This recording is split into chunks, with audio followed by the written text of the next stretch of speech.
Hey everybody, welcome to episode of Breaking Kayfabe from the Home Wrestling League Cinematic Universe. We're gonna call these Breaking Kayfabe expresses because they're relatively new movies. We can't go into the deep dive the way that we do for the other movies, but nonetheless, we'll give you a good review. I'm here. I'm Drew. No gimmicks needed. Radley, and I got Crystal, the Casual, and the Unicorn Station, and we got a special guest came and talked about WrestlePalooza with us last year, and just an all around great guy. We got Grayson Orr in the house. Shout out to Grayson. Thank you for coming on to talk about this movie. Hello, thank you for having me. This is the way.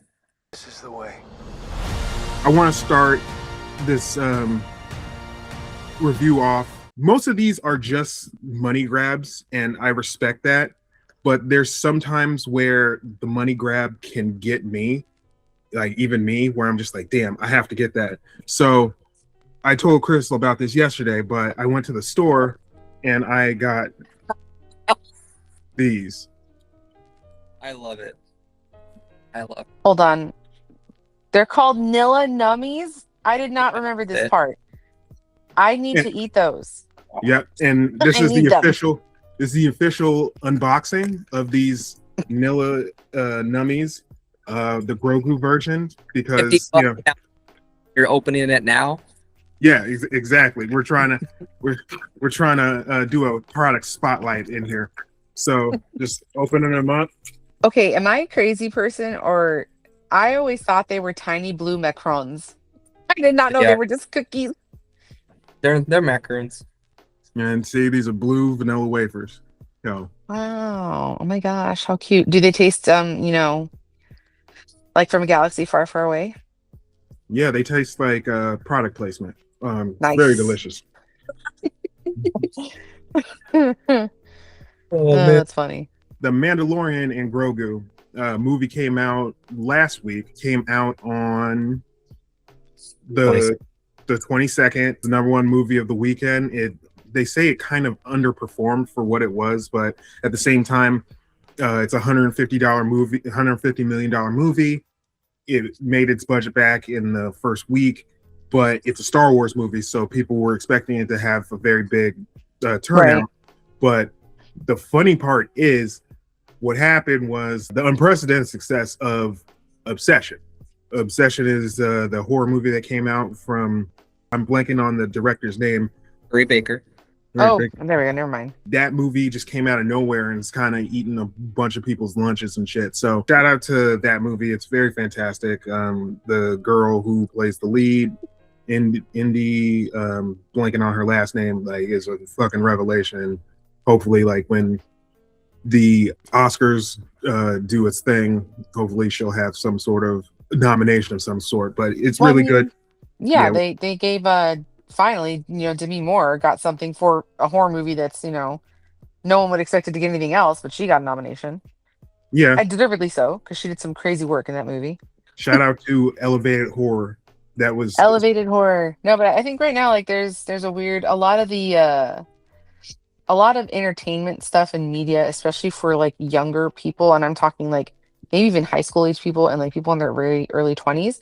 A lot of their like media stuff has been geared towards indie games, indie horror experiences online.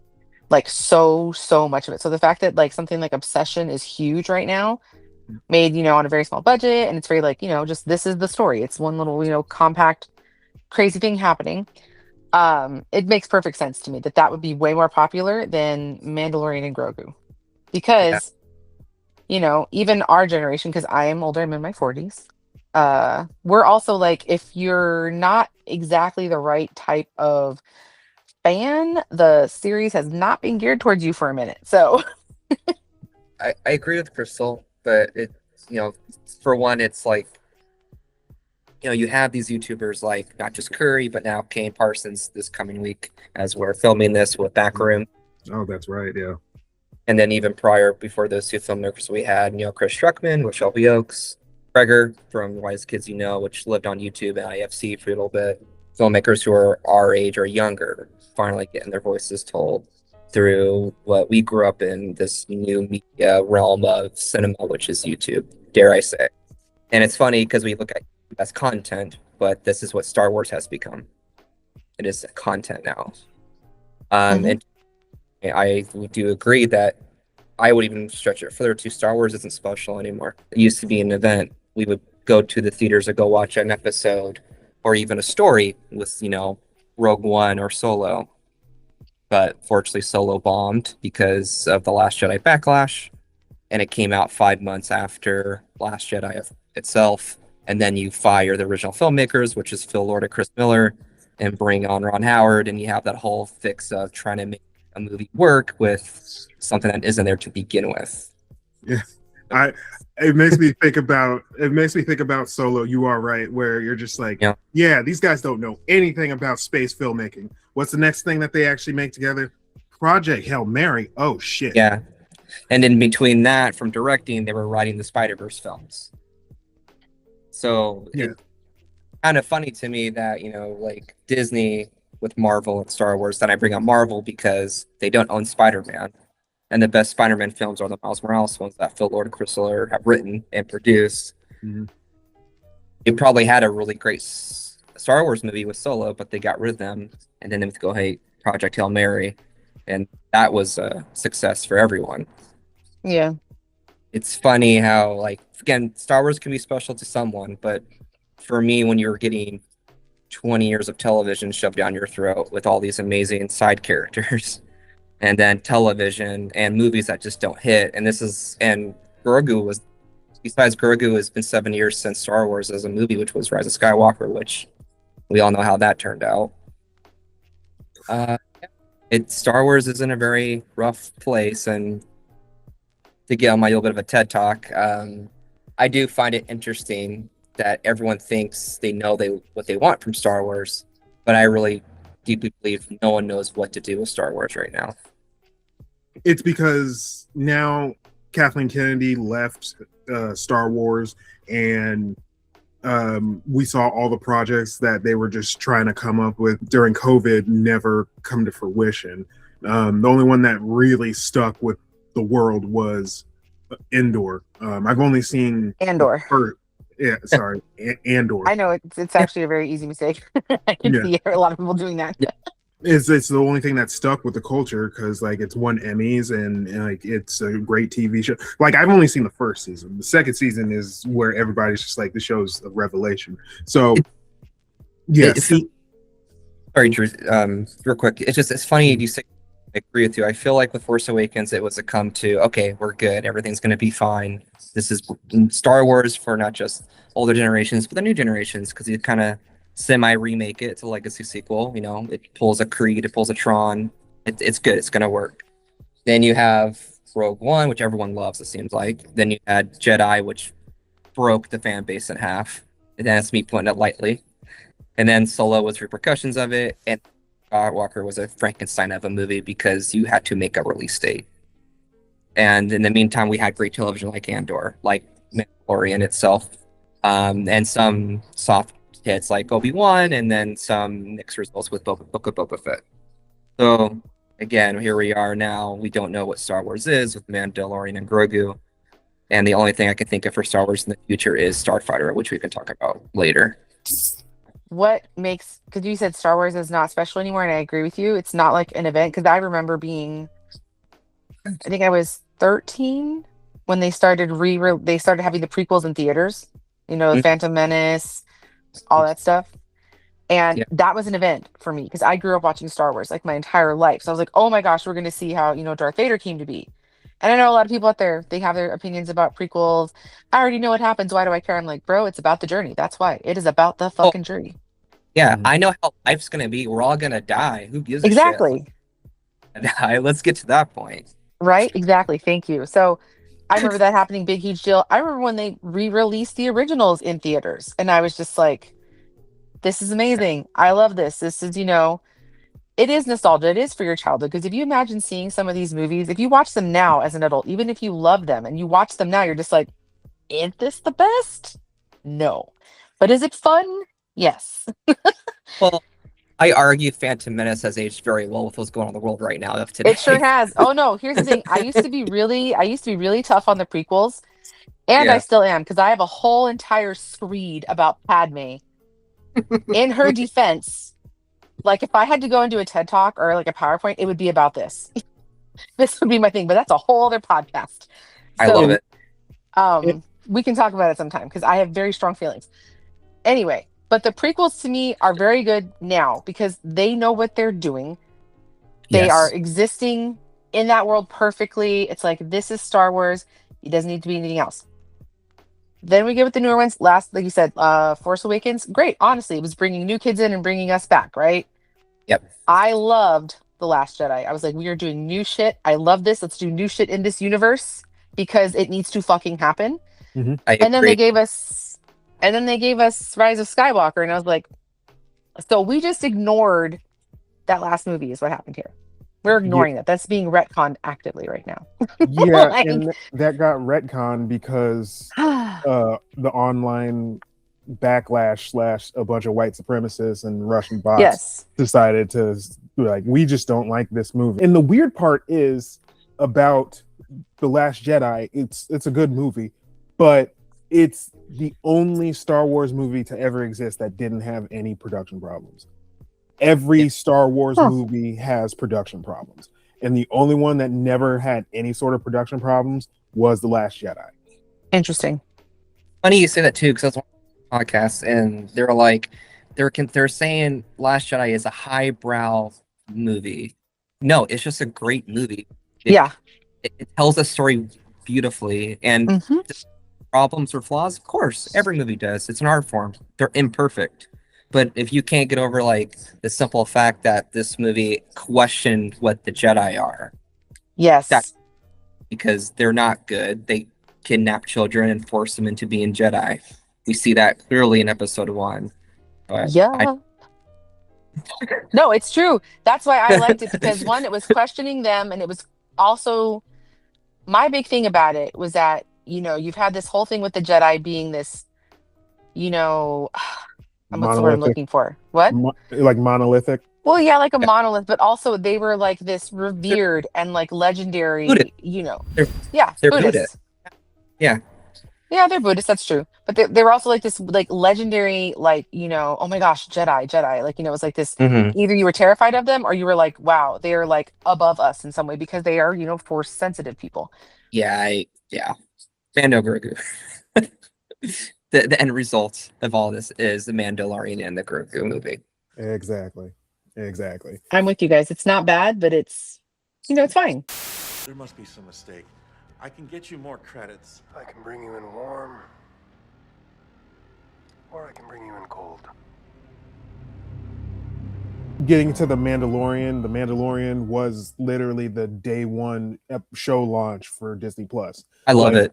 The moment Disney Plus became active, the opening show was on the front, and Yep. I remember being in a hotel in Atlanta watching the first day of Disney Plus, and like I watched Steamboat Willie. I'm like, okay, this is fucking dope. I'm just happy that all of this stuff is out there and you're able to see it.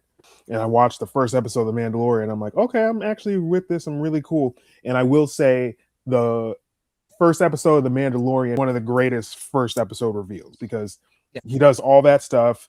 Then he opens up the carriage and you see the child, aka Baby Yoda, aka Grogu. And I'm like, oh God, like it even shocked me. And I told Chris, I'm like, hey, you need to watch this. The reveal at the end is so cool. And that goes to like, how do I say this without knowing? Because I kind of knew. So, So when that episode dropped, I had someone to you, Drew. I was watching it with my mom because we watched all the Star Wars together, right? And the reveal happened of the child. Holy shit! It's Yoda, right? Baby Yoda. No one knew about that at Disney except for Lucasfilm and Iger. Oh, so wow. It came out was a Sunday, I think, or I watched it on a Sunday, or it came out on a Sunday. The next day at work, I never seen a bunch of people who are amazing, lovely, panic about selling it because they didn't know. Oh, And that's where, for me, I will say, like, this is what I loved about the Iger era of Disney, because he was very much a champion of protect this thing. Because if this leaks, this is go sideways real bad, because everyone has an opinion nowadays and everyone has a right to their opinion, or they always have. But it's gonna leak and people are gonna have very strong negative opinions about it, because why are you doing this? Yeah. To keep that, for the sake of storytelling, to me, was storytelling versus content. This is storytelling. We're gonna protect yes. the baby at all costs. So when it's revealed, everyone's aware of it, from mainstream people to Star Wars super hardcore fans. And I loved that, because it's, to your point, Drew, it's a beautiful, shocking surprise, and it became the mascot of this franchise going forward. It does work. Like, Yeah.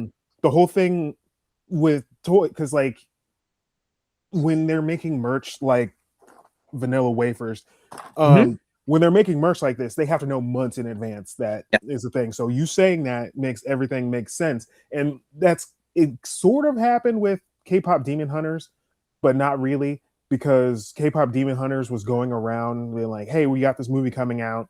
Are you gonna sell anything for it? And then like, no, it's a fucking Netflix movie. Why are we gonna do that? And Exactly. then it Oh was yeah, the no one biggest, cared.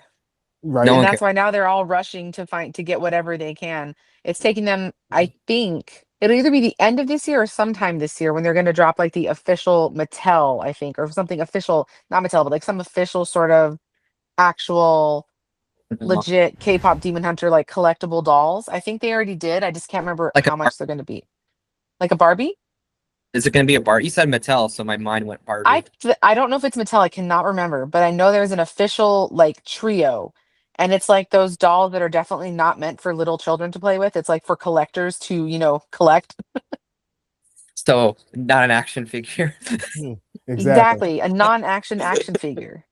No, but yeah, it's the same thing because they knew it was there, but they just didn't give a shit. And then all of a sudden, last summer, it's like every fucking where, Yeah. like the movie of the year, and people still like it. I Yeah. mean, And the Oscar goes to Golden. It highlights everything with like the Mandalorian, because it took them months later to like have merch. And the thing, honestly, that really helped them, and this is fucked up, is the pandemic, because no one was going outside to buy merch, so they had enough time to get their ducks in order. So when they sold merch, it like sold out all the way.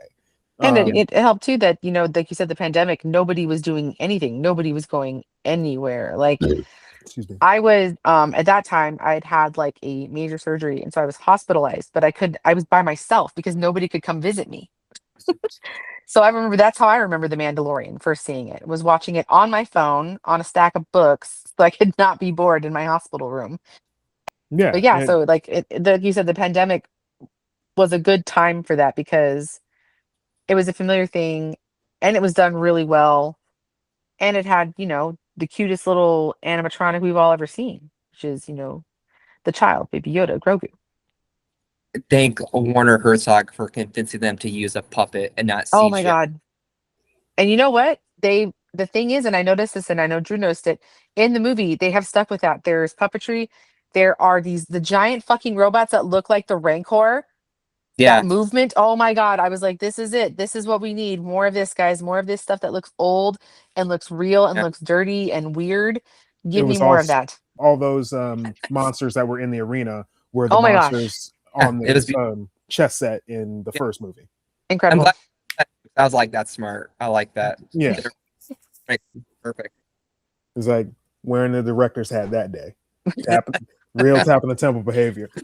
The success of the show and launch is Disney Plus. Then they got a little too full of themselves, and they're like, you know what?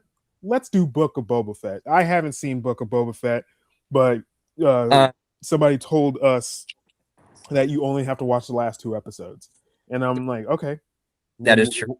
We just watched the last 2 episodes, and I like people were pissed at it, and then the 3rd season of The Mandalorian goes, and it's not good. Okay. So Hold on. This is just me. as a Star Wars fan, like amongst your beautiful people. What's so interesting about Boba Fett? The dude in Empire Strikes Back, and before that, just hanging out for some whatever reason, his debut, and then we're at Return of the Jedi, and he dies by getting hit in the back with a stick, and then falls into the Sarlacc pit. Where in this journey does he become this badass? The fact that he got an exclusive toy is the reason why he's a badass. That's it. The action figures. Back to that again. Yep, action figures. So with that, for me, hey, I love me Robert Rodriguez. I love the actor who plays Boba Fett. I like him a lot as Django growing up personally. Yeah, that show is definitely shoehorned to become Mandalorian season 2.5. And you feel it because beats are not about the Empire or the underworld of Tatooine.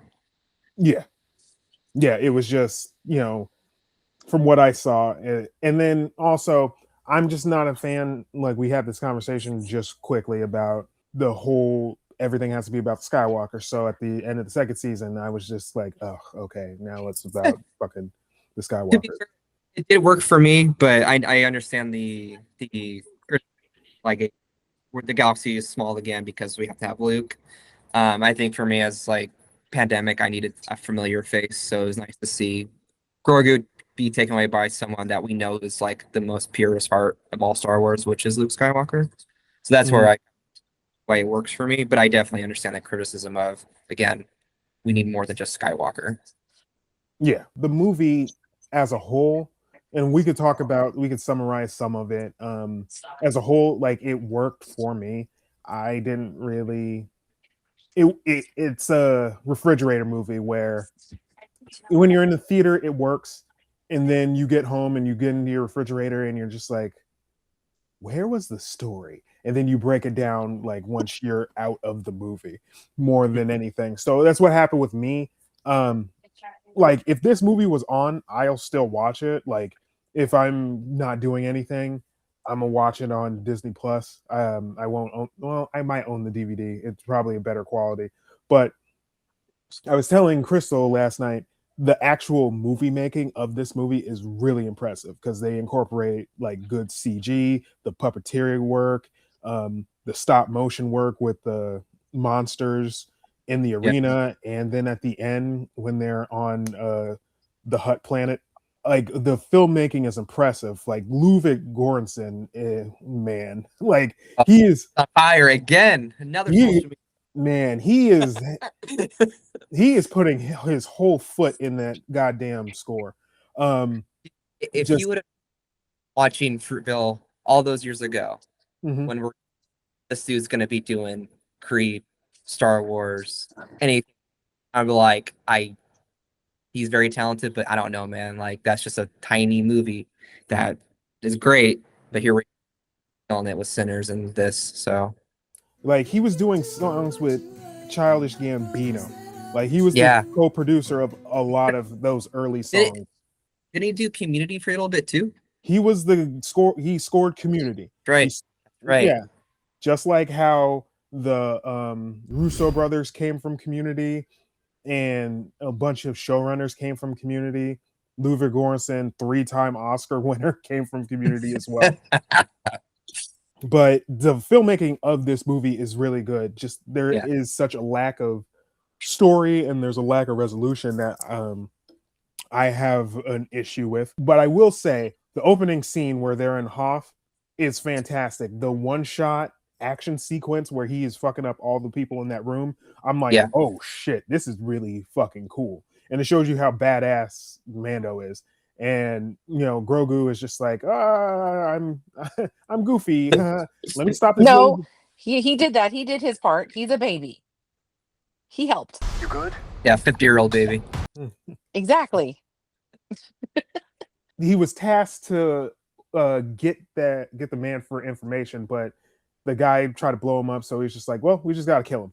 And Sigourney Weaver, or Sigourney Weaver to some people, known for her movies, what is it here? Alien, Cedar Rapids, and Working Girl. Oh wow. Okay. I hate you right now. Oh yeah, Galaxy Oh. Quest as well. Like all of the Alien, Ghostbusters, no, Aliens. no one's heard of those movies. Anyway, deep cuts those. yeah, Sigourney shows up and kind of sleepwalks through that role. Like Okay. it's one of those times where I'm like, I wish Carl Weathers was still alive. That was I felt that was for Carl, and because he sadly passed away, they had to find someone else, and I'm glad it was Sigourney. But yeah, I miss Carl in this movie a lot, actually. Like when they were back at, Mando and Grogu's house, I thought we would see a statue or Carl Weathers, but we didn't. So I was kind of like, that sucks, but I get it. Don't want to hold on that. Yeah, she just shows up and then gives them more tasks, and like she was just like, hey, so you should definitely go speak to the Hutts about something. And then they go to, I'm blanking on the name of the planet, but I'm just gonna call that Nal Hutta. okay, now Hutta. I was gonna call that Hutlin. There you go. Also works. It's such a weird thing because at no time when I saw the Hutts, but I'm like, anytime I see a Hutt, I'm just like, I'm not gonna trust this person. Like, what is the point of me trusting a Hutt? I think that's the fun part about it, because it's like, well, they're gonna, again, it's a glorified long TV episode, right? So it's Yes. it reminded me of watching Star Trek Beyond, which I actually do like, from Justin Lin, where we know these people, we know the crew, we know that they're on this planet that is very dangerous, but because that's what we're expecting. That's what makes it fun. It's the like watching a horror movie and the jump scare's coming and it comes like, you still got me even though I knew it was gonna happen. I think that's like the trope, right? But it works even with the Hutts because damn, I've never seen such amazing acting from the Hutts before in a long time, live action. Because that first time you see them, to me, was great, but even more later when they take off Pedro's helmet, I was like leaning back, leaning forward, like, oh, this is really good. I'm engaged. Because holy, the Hutts again, after laughing at Jabba getting choked out by Leia. Yes. No, yeah, you're not wrong. That was one of the best parts. Was that Like, little sequence. and even with our boy from Shameless, not the bear, he's great too as little baby Rada, all steroid out. But I'm jumping. Sorry. Oh no, no. No, can we talk about that? Because the first time I saw a picture of Rod of the Hut, I didn't even know who he was. I just know he was a hut, not a Mhm. hut, but just is that what their species is called? That was the last name. No, it's the species. They're all huts. Okay. It's the species, yeah. Just the family name, the Hut. Yeah. Oh, okay. There's a species name then. Okay, I'll find that out later. Yeah. There's got to be something on Yeah. Wikipedia somewhere. It's But it's not all Yodas. Like there's right, Yaddle. that's true. I forgot about Yaddle. Oh yeah. Holy shit! I have a thing about the Yodas, You but have a thing about no, yeah. I'm looking at my notes right now, and it says Jeremy Allen White from his failed Oscar grab as Bruce Springsteen plays I saw that. Rod of the Hut, Jeez. the new Rule 34 MVP. Because No, you know what? I told him as soon as we left the theater, I was like, I could go on my phone right fucking now and search up the right phrase on Reddit. I'll find so much. So much. You have no idea. Well, that drives people crazy, man. No, but like when I first saw that, I was like, why does this hut have abs? I was like, what is going on here? I was like, good for him, but why is this happening? I was very confused, but then they brought it together, and like you guys keep saying, this was a very glorified like TV episode turned very long, and it was like a mini series, almost like 3 episodes in one go, basically. Yeah. And honestly, I am okay with it, and I know that it's rated PG-13. I'm like, this was for kids. This was for like younger people and grown-ups who want to take them to experience Star Wars stuff with them. That's what this is for. So I think that's why the story may fall flat for some adults like it does. Because, and again, this is me, tooting my own horn because I work with kids. Kids stories, this is engaging for them. This is exactly the level they need to like be on their seats on the edge. Like, what's going to happen? We don't know. You know what I mean? it's See, enough Chris, for them to lock in. you say something that I do agree with, and that's where I get mad at like adults sometimes, because I always felt Star Wars was for 13-year-olds. It is. All of it is. It always has been.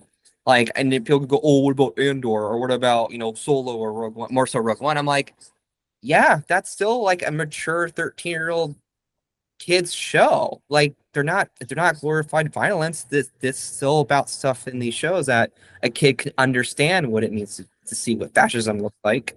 Oh Or yeah, like if you can't see that, then your brain hasn't developed over the year 13 years old. But kids, exactly. and they do understand what's going on. That's why I'm like, these are definitely kid stories, and they always be kid stories. You have a war film and a war show and a damn Jar Jar character in the same universe. This it could be for anybody, but the pure-hearted is aimed at the innocence of everyone, especially 13-year-olds. Yes, 100%. And I will say I haven't read very many because I there was way too many books to get into it at one point, but I read Mm-hmm. a very, very good, and it's a young adult novel, and I just liked the concept, and it was a completely no Skywalkers, nothing involved take on two people from the same planet, one who grew up poor, one who grew up rich, and they both joined the Empire because at the time it was seen as good. One of them defects, the other one doesn't. And now you have these two people who grew up as childhood sweethearts on the opposite sides of the war. And this was for young adults, AKA probably kids about 13 to 17. I'm like, they can understand this. I enjoyed it as an adult because it was an interesting, good story. But I'm like, this is for children. This is for, teenagers. Damn, Dave Filoni, you need to make that a movie right now because that just Listen got to me. really. It's what is it called? I think it's called, oh my gosh, Starcrossed or something, but I think the author's name is Claudia Gray. It was a great book. I think I read all the stuff that she wrote in the Star Wars universe because it was very, very good and very compelling. And that's the kind of stuff, like I've been saying, they need to focus on is these small stories. And that's why Andor is so popular Agree. because you know what? It shows you what it cost to do that. Rogue One and Andor, they both show you what the actual cost of war is. And like we said, in terms that younger people can totally understand and Mhm. comprehend. Even Last Jedi, even we all think like most people, mainly straight men, think they're Luke Skywalker, but he's still being taught by Yoda. That was Hmm. Yoda show's going like, yo, you see that Jedi book? Fuck that. They were always wrong. I'm just rolling with it. Exactly. To show us you can change for Mm-hmm. to learn and grow. And most of those people don't want to learn and grow. They want to be stuck in their own ways. And that's very, very sad. Agreed. Absolutely. I mean, Rada was stuck in his own ways. Before we get That's to right. Rada, Love that segue. Great one. No, yeah, he was though, but sorry, I'm skipping backwards a little bit, but the way that Drew reacted when we see Martin Scorsese's character, So good. absolute cinema. And absolute the cinema. fact he was cooking just for Jon Favreau to remake Chef in the Star Wars universe, and he still I was like Shark Tale, Chef Kiss. I loved it. I was dying. I was the only one in the theater dying laughing. And the person I saw it with is like, "What's so funny?" Like that's Martin Scorsese. Lol, lol, lol, lol, lol. It's just like when I saw it, I was just like, oh, Martin Scorsese, the voice from Shark Tale. Yeah. No other point of reference. That's my point of reference Yeah. for Martin Scorsese in general. But I love how he gives them information. Like he's just there, like, oh, I don't want to give you information. Well, he twisted my arm, so here's the information. Like that's his He's character. the money. Pay him to get your Grogu away. Very Italian. But I will say that sandwich did look good though. Right, even with the little cricket things on it, I would still eat it. Yeah. That sandwich did look pretty good, and I would be shocked if they didn't start selling it at the park. However, does that mean Scorsese still thinks Star Wars is cinema and Marvel is still roller coasters because he showed up for Star Wars? I think he would appreciate, which is hilarious, 300 comedy points. I think he would appreciate the fact that they're attempting cinema, like they're using practical sets, they're using other things. Like, one of my biggest issues with this movie is the fact that it was not shot on location. Like a lot of times, Star Wars is shot on location, and this is the one where you're like, this was 100% behind screens, and it bugs me. But again, save cost and TV show, right? Yeah. Use what we have. Don't make it bigger. Don't make it grander. Just use what works. I think too, and again, we're just like plowing through things and not even in order. This is fine. One of my favorite things, and Drew agrees with me on this, one of my favorite things, and this is because I also love video games. The sequence where Grogu has to protect Din, figure out how to help him, and survive is very much something that happens to challenge you as a video game player when you're used to having the overpowered, badass main character, and then you have to be the sidekick for a little bit to do a couple side missions. It was Last of Us all over again. The game Yes. as Garrett Joel, and it's just so funny. And damn, that series is always going to be around. The dad of the universe is Pedro Pascal, and He really is. take care of him. From Sophie Thrasher with Prospect to Bella Ramsey with Last of Us, and here we are with Baby Grogu with Star Wars. And in the fall, he's going to be trying to get back Franklin Richards. So, like, God, fucking dude. so yeah, Franklin Richards is going to somehow save Pedro Pascal somehow in this. Like when we get to Shikari? Shikari. Yeah, that's the Shikari is the planet that It's a moon. was the moon / planet or whatever the fuck that sexy Hut was on. Hey, listen, I have a record I want you to play. Don't you think the kids would enjoy a nice song with a melody? What you got, Holmes? It is a rare, one-of-a-kind original pressing. Oh, yeah? All right, man, I'm gonna put it on there for you, all right? Thanks.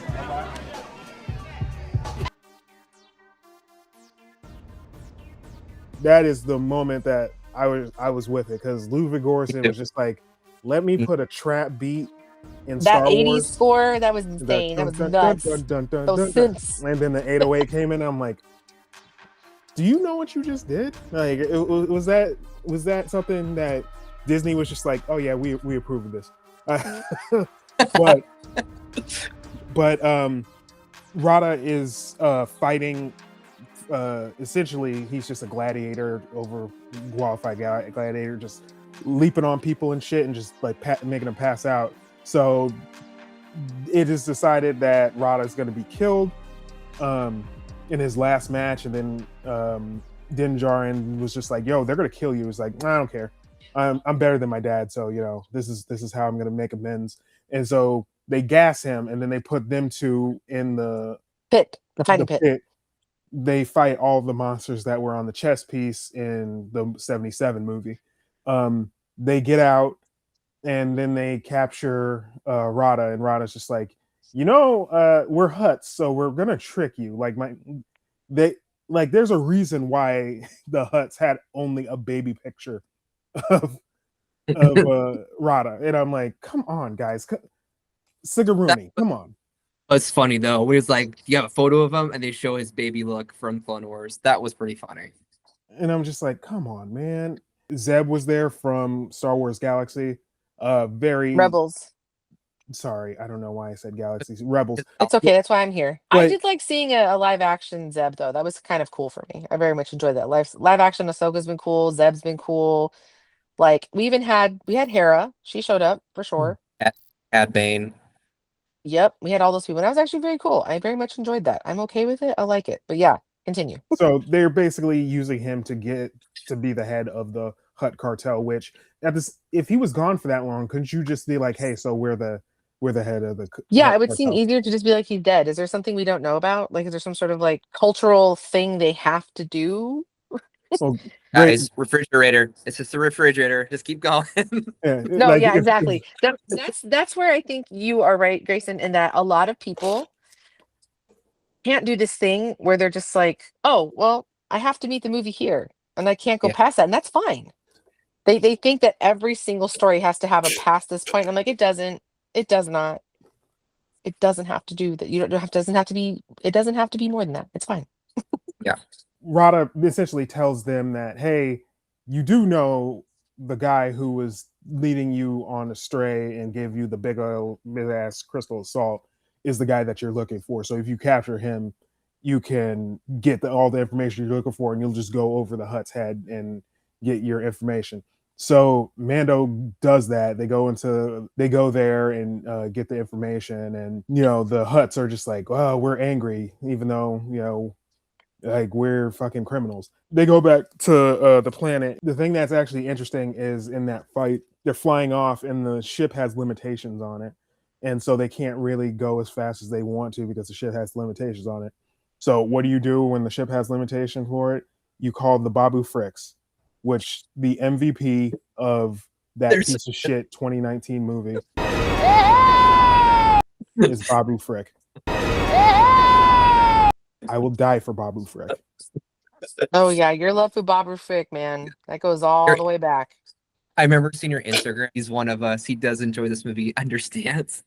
Oh, like, and if you're wondering, I'm like, okay, good. Like my heart warmed. Like Kate likes it. Yes. oh fuck, Babu. Like, I've told my students about the weekend that I had watched that movie because the night before we watched Cats. We watched Cats because Cats and Star Wars came out the same day in 2019. Yeah. And I was watching Cats and I'm just like, what the fuck is this movie? And like after we were done, I was just like, well, we're gonna wake up early and watch Star Wars, so hopefully that'll be better. And then I watched it, I'm like, this sucks. This 2019 Rise of Skywalker sucks because so many people were like, Luke doesn't do that. And then Disney got so afraid of Russian bots and white supremacists that they ultimately course corrected and Rey somehow was kissing her abuser, whatever. Yeah. But the highlight of that movie is Babu Frik. Like he shows up for literally the beginning of the movie. 90 seconds max. Drew, would you like to know something interesting about Babu Frik? Oh, go lay it on me. So on the official, well, this is StarWarsFandom.com. This is not Wikipedia. I should probably go to Wikipedia, but according to this one, here's where it gets scary. It says he was an Anzellan. So he is apparently, according to this article, no longer living in this universe. But also, apparently there are so many different there are many different versions of how he did die or did not die. And you want to know who really wanted to know what happened to him? Do you want to know who this came about after director J.J. Abrams screened a cut of the film that did not address the character's fate to Steven Spielberg, who wanted to know what had happened to Frick. Oh God! Shout out to fucking Spielbergo. He's my God. The people want more Babu Frick. Like I just imagine Steven Spielberg was just like, I've watched a bunch of movies in my time. I've made some of the greatest movies ever made. This character is so amazing that you need to bring him back. The amount of stuff about him is absolutely hilarious. This is great. The lore. The lore of Babu Frick. But no, the little Babu Fricks, that was one of my favorite fucked up jokes in this movie, is he's like, they've rescued me. That ship is fucking tiny. That was great. Yes. That little fucking ship. Every time it dropped out of start at fucking light speed, I was like, it's so little. It's so tiny. They basically take the limiters off the ship. They do. Yeah. They're great, but that's when at night the Mando's attacked by the bounty hunter Imbo, which is a very cool character design. Wasn't he in one of the animated shows? Yes, okay, he was. I'm trying to remember which one it was, but there's been him, and there's two like mercenary style assassins that are very, very popular within the universe, and that's one of them. Imbo basically delivers the Mandalorian to the twins, and then they put him in a pit to fight against the albino snake, which is Dragon awesome. Snake, I think is what they called it. Yeah, Dragon Snake. I could be wrong. And that was the week that Pedro Pascal's busy schedule, opened up because he had that mask off, and he is fighting he's fighting for his life with that heavy ass armor and sink like not even. I just love how heavy the armor's supposed to be, but he's just swimming and just like being like nothing even happened. And I'm like, what? But as that's happening, Grogu movie where he goes and finds the Mandalorian, and he has the Babu Friks, the Azelians or the Azalians? Anzellans. Okay, the Anzellans, yeah. The Anzellans, and like there's 4 of them, and like that in itself is that 20-minute gap is so interesting. from when they go and try to get the Mando, then the Mando is fucked up because he lost, and then Grogu. It's the movie. That part of the movie is interesting. That's my favorite part. Because it's a television show. Like, this is just a really long television show, and so that episode is awesome. The smash cut to Grogu in that ship just being a giant, and the Zellans are going there because they also lost one of their own too, because of the dog that Imbo got caught. So yeah, that's how they figured out where he was from, where he went. And so that's interesting. They go to the planet and then they go through the pipes, and then it's my favorite joke in the movie. It's just that zoom out from the pipe and you see how big it is. A big pipe, huh? Amazing joke. They're so unfazed by everything. They're never worried. They're just like, we'll fix it. Don't worry. It's just like at the end where it's just like, first round's on me, eh? So good. So good. Oh, good stuff. That fight in the pit is really cool. They got their money's worth with Pedro. That 2 weeks he probably shot that. But real quick for him, good on him though for sharing top billing with the two stuntmen that are in class act by him. Like, yes, he doesn't have to do that, and it's rarely ever seen. And he's amazing on him. Like, good heart, good soul for doing that, because those two definitely do all the weight carrying since Book of Boba Fett, because he was filming Last of Us at the time. So just to share that credit's really cool to see. It works. I mean, it's like you said, there, those two guys that are in the suit when he's not showing his face, that's the acting, that's the character. Yeah. Like, the voice is doing a lot of stuff for us, but all his mannerisms, the way he walks, the way he is when he talks, like, there's so much going on with body language in that character. It's crazy. It's just fantastic work from them, and the movie would not be made without them. Nope. Like, it's very clear. In the battle, the Mandalorian is scraped by the snake and it poisons him. And so this is the other part of the movie that I do enjoy, where Grogu gets him out and then he passes out, and then he camouflages him after trying to put him in the fucking tree. Where he tries to he builds him a little mud hut. Yeah. Of Yoda and Luke, that's what I really liked about it. Yes. It was like, this is a good callback to the 77 film. Yeah, and he's trying to put him in there. And little thonk, thonk, thonk. Yeah. So good. Like, because you know what? It's like, he did the right thing. He did a very good job, but he's a child. And that's where it all came. That's where it came out, This is a kid who's like, oh, I didn't account for this extra space. But even when he cuddles with his dad, it's like, damn, that's his dad. It is his dad. That is his dad. That's his family. It's very adorable and touching. Oh yeah, it is like the best stuff in that movie is just that little instance where, like, oh fuck, now I'm by myself even though I'm 50 years old. Like, it's that part where you're like, oh okay, he's just trying to learn how to without his father, and it's basically Wally taking care of Mando. He's stealing fish. He's getting eaten and then not eaten anymore. The thing with the frog. Yeah, like, that was great. When Imbo and Dog go and they're like, hey, we're looking for the Mandalorian, and Grogu is about to get caught by the dog, and then the last second, they were like, hey, we need to go, because like it was getting kind of scary, where you're like, how is he going to survive this? Blanking on the fisherman's name who made the antidote. What's up? I don't remember his name either, but I think it might have been. Hold on. I'm trying, because I'm looking at because I want to know who did the voices. It sounded familiar, but I couldn't remember who it was. thought that was Idris Elba for a hot second. I did too. I was like, what a cameo. Right? Just like, hey, come and do this for a couple hours. He's like, all right. This is very hard to find out who this character is. Let me see. Fisherman. I'm like Googling it right now. Because that scene was really good, built on tension, because you're sitting there and you're just like, we don't really trust this Fisher person. Mm-hmm. just chilling all the time. So I'm interested in his story. Yeah, like he knew his fish were gone, so it's just like, oh, you're the one that was taken by fish. Okay, they said he was. Oh, apparently his name was. I'm sorry, Star Wars names are always the funniest thing to me.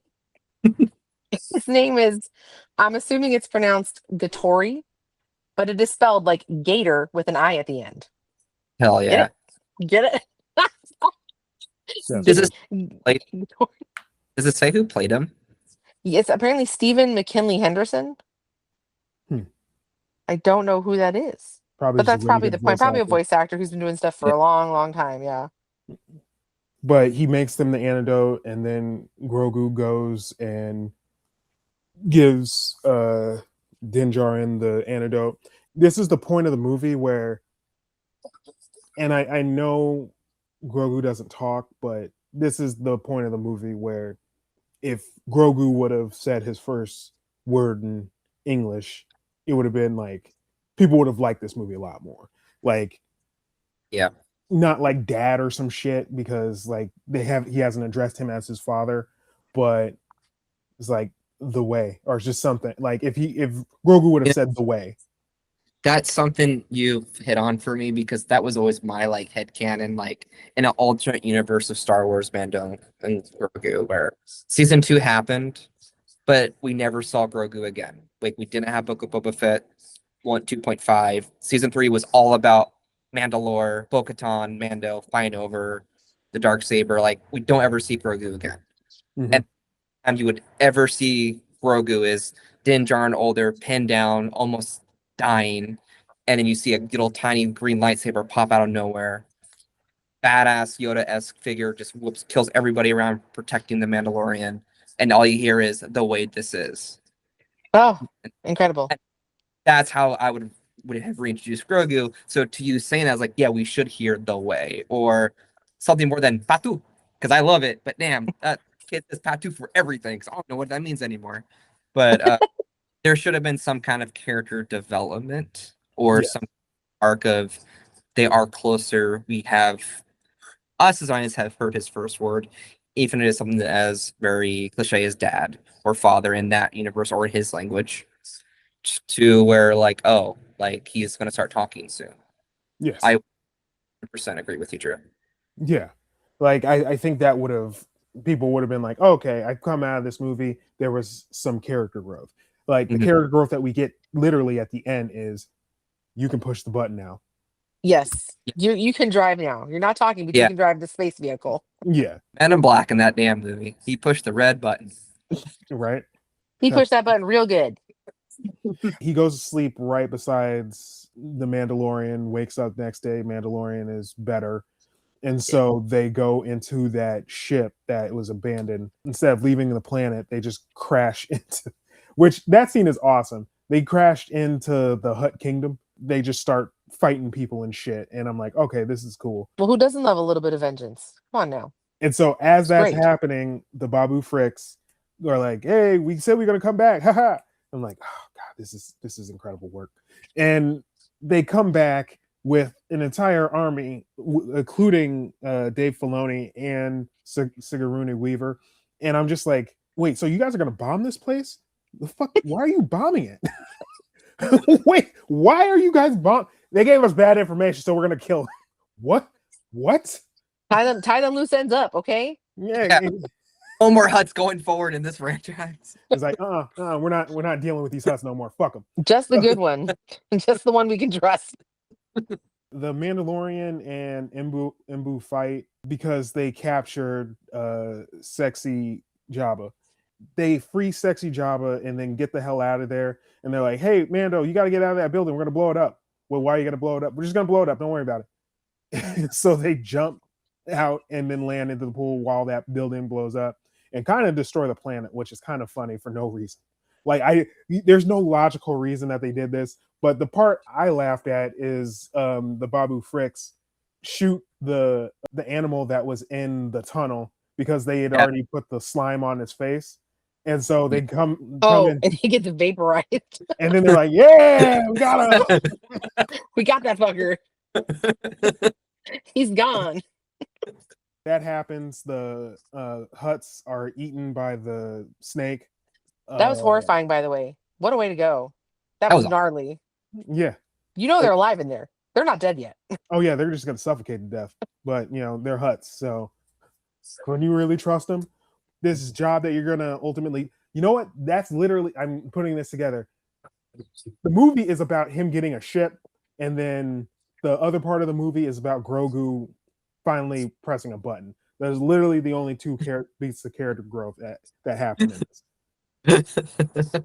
And That then is true. and then sexy Jabba stays with the New Republic. Is like, I want to do better than my dad, and I'm like, okay, that's cool.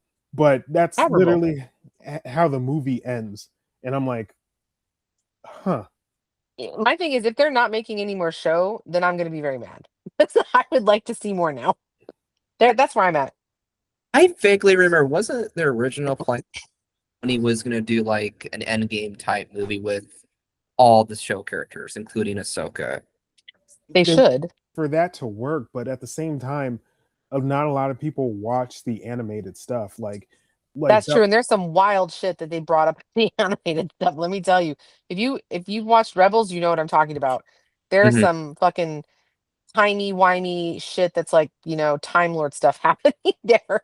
I remember watching Solo years ago, Mhm. and so when Dragon Girl from Game of Thrones is on the intercom and you see her talk to Darth Maul. Darth Maul, I'm like, what? Yeah. He's Yeah. still alive? And Crystal Yeah. was just Oh, you like, didn't yeah, know that? yeah, you didn't That's know the that? thing. It's He's a fine. cyborg. This is not a surprise. I'm Like he's a cyborg. He's got robot legs. Now there's a whole show about him. yeah, exactly. I just feel that there are so many different paths for Star Wars that you don't know how Endor existed from the paths that they've taken. Like there's so many different things in Star Wars where you have the skeleton crew, you have the acolyte, you have Obi-Wan, you have all that other stuff, and you're like, how did that weave into what they're doing? It's interesting you say that too, because I thought about that today, where it's like for everyone, like Kathleen Kennedy definitely greenlit a lot of stuff.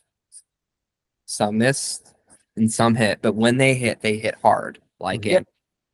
in Mando. So I do think she gets not enough credit because she greenlit both those shows. Yeah. And she's, to me, well respected in the industry because she was also Spielberg's producer. But I do feel they were just trying to throw anything at the wall and see what sticks until the moment of time of where are we now with Star Wars? Because the baby can't carry it forever. We definitely need something else because we have, to your point, Drew, all these shows that may connect or may not connect. Characters that Crystal may know, but you might not know because of, again, 20 years of cartoons, which I don't say that in a bad way. It's just I don't have time to watch 20 years of Star Wars content. Just like when I was younger, I did not read legend books. So when I hear about a great Jedi, I'm like, when the fuck did that happen? And what is a great Jedi? So yeah, it's an interesting time now to have Fellini basically run it. And I'm glad that Favreau directed this movie because it really needed a filmmaker. Um, Personally, if it wasn't going to be him, I wish it was Bryce Dallas Howard because she makes the best episodes of Mandalorian to me personally. Shout out to Bryce Dallas Howard for getting Yes. for getting popular for other reasons, not her directing or acting skills. Because like when she posted that picture on Instagram, everybody's just like, "Oh, okay, we are now on this train." Yep. It was very much, we're not familiar with your game. Sorry, we weren't realizing this. But back started, like I am very curious to see what happens to Star Wars Starfighter next year with Ryan Gosling and Sean Levy directing. Like it's very much an experiment with Star Wars to do a one-off again. We haven't seen a one-off since Solo and Rogue One. I would not count Mando because it's a continuation of a TV show. So Yeah, as I told people at work and friends, like Mando is not here to reinvent the wheel. It is meant to keep the machine going. Starfighter is the one that is probably going to reinvent the wheel or break it completely, and then we really are stuck. This is the first time this is how bad of a Star Wars fan I am now. I'm like, I did not know about this, but I love Ryan Gosling and I do still enjoy Yeah. Star Wars, so I'm in. Yeah, definitely look into it because it's very fascinating to have an idea of I'm going to see a Star Wars logo and Ryan Gosling, a movie star is going to be above the movie title. Right. Star. It's And Ryan, fair. sorry, I'll let you finish. But I was just like, Ryan Gosling's ultimately going to be like, I was already in an amazing space movie, so this better be just as good. Right. The dude is doing space stuff now. Good for him. Always loved Ryan Gosling. Yeah. If he's in it, people are going to see it, and it showed. They are going to. Yeah, he is. He's one of those people now. You see his name Yeah. and you're like, oh, I'm gonna see it just because you're in it. He is one of the few movie stars we still have. Mm-hmm. Yep. Crystal, what do you give this movie out of 10 or out of 5? Out of 5, Mhm. I'm gonna be very generous because I did have a good time, and you know me, I love a good action sequence, and they were very good. So I'm gonna give it a solid 4 out of 5 for me. I enjoyed it very much. I would watch it again. Grayson, what about you? So as you know, I don't give numbers or letters on anything I rate, going back to wrestling. But for an inside joke for you and me, as I love these people in this show that you also watch, I give it a full price. Shout out to Double Toasted. I also too will give it a full price / for the filmmaking a little bit of better than sex. So it's on my letterbox, it's a 4.5 out of 5. Like I give it the extra point because of Babu Frik. Like I went in, I actually said this. I was just like, I'm gonna give this movie 2 stars for the moment I see the Babu Frikians. Yeah. You know what? I should actually give it another half like you. And you don't know why I'm gonna do it? Because even though that space dog was a bad guy, there are no bad dogs. There are just bad owners. They let that little dude live, okay? That ugly, weird looking dog that was gonna eat that Babu Frik like a chew toy. They still let him live because you know what? He's just doing his job, okay? He's And a it's good fine. He's a good dog, okay? So I'm glad they didn't hurt the dog. The dog does not die, just so you know, dogdoesthedogdie.com, okay? The way I typically I enjoy a movie is if I'm still thinking about it after I saw it, that means I liked it. So I saw Obsession the night before. I loved Obsession, still thinking about it. Oh, it's amazing. More than Mando, but every now and then that little green baby just pops in my head with a little batu and a cookie, and I'm like, damn, that was a very fun time. I really enjoyed Mando and Grogu. You mean one of these cookies? Please give me one right now through the camera. You bet. I need to eat some of those. You know what I should do? I should make, oh my God, I should make a green banana pudding, but I can do pandan because that's what people are doing now. Pandan's very popular, but I can make it with the blue vanilla wafers because it's not going to look weird. That's good. I'm going to do it. It's going to taste so good. So, Grayson, thank you so much for coming here. You know, I sent out a thing where I'm like, who's seen this movie? And not a lot of people were like, no, I hadn't seen this shit. And then Grayson was one of the few people who's like, yeah, I saw it. And I'm like, I'll just invite Grayson. So thank you so much for coming on. We appreciate you. How can people get a hold of you? Yeah, I'm on Instagram, just Grayson Thomasaur, and then I have a short film that just wrapped up. I'm going through submissions right now. It's called Ashamed. It's also on Instagram. So please follow, all that good stuff. Big, much love to you and Crystal. You guys are amazing. Keep this up. This is awesome. Love you guys. Love you too. And, you know, catch us on Instagram, Threads, all that stuff. Penny isn't here right now. She went to go fight for the New Republic as well. So shout out to Penny. But normally we just end this podcast. So I think that's what we're going to do.